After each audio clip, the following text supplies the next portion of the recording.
আপনার কি মন চায় না যে আপনি দাদা ডাক শুনবেন? আপনার কি আব্বু আল্লাহর কসম কাটে কত মন চায় না? হ্যাঁ, বুঝতে তো পারবেন। আহা, চুল তো আপনার পায়ে গেছে, বয়স তো বেড়ে গেছে। আমারও তো বয়স 25-26 বছর হয়ে গেছে। গাইস সবাই কমেন্ট ওদিক দিয়ে ভয়েস বিয়ে শাদী করে ছাল মেরে গেছে। আমি এক লাইভ স্ট্রিম পর্যন্ত করতে পারতেছি না, পোলা বানে এনে কমেন্ট করে ফাটাই ফেলতেছে, ভাই বিয়ে করবেন কবে? বিয়ে হয় না কেন? আমি বিয়ে শাদী করবো না। আচ্ছা ঠিক আছে, মেয়ে তো দেখি তা তুই যেভাবে করিস ও কোয়েন না, আমি লাইভ স্ট্রিমে রইছি, ও কোয়েন না। হ্যাঁ বুঝেছি, যেটা করবেন ওইটাই সঠিক, আপনি যেটা করবেন ওইটাই সঠিক। ঠিক আছে, তাহলে রেখে দিলাম আব্বু।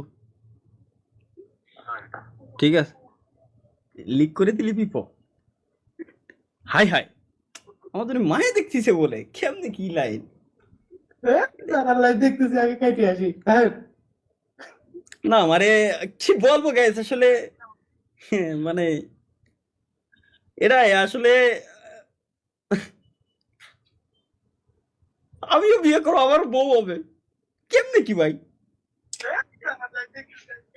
मेरे सपनों की रानी तू मेरे सपनों की रानी कब आएगी तू। আসলে আমার বউ হবে কেমনে সম্ভব ভাই? কেমনে আমি বিয়ে শাদী করবো? বিয়ে শাদী করতে হবে ভাই, আসলে কিছু করার নাই। যাক, আব্বু থেকে আসলে কনফার্মেশন নিয়ে নিছি, আর কোনো টেনশন নাই। মানে খুব শীঘ্রই আশা করি মনে হয় হয়ে গেলেও যাইতে পারে। আমি বিয়ে শাদী করলে আমি ইউটিউব